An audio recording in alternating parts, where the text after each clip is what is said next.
দেখতে দেখতে বর্ষাকাল চলে এলো। পড়ার চাপ সামলিয়ে তোমাদের মাঝে ফিরে এলাম আমি জাকারিয়া হাবিব আলী। আজ নতুন কিছু করব, তা হলো আর্ট অফ প্লেটিং।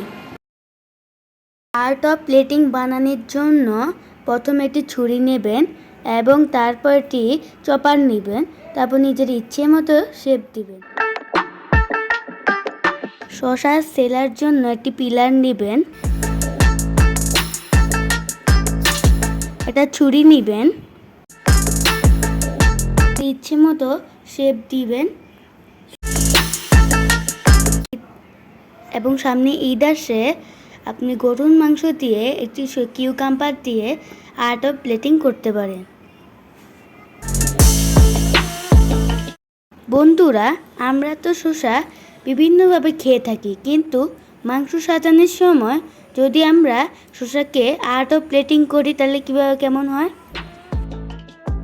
তবে বন্ধুরা, তোমরা এই কাজগুলো খুব সাবধানে করবে যেন হাত না কাটে।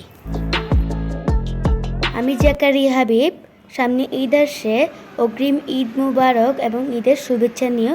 তোমরা সবাই ভালো থেকো।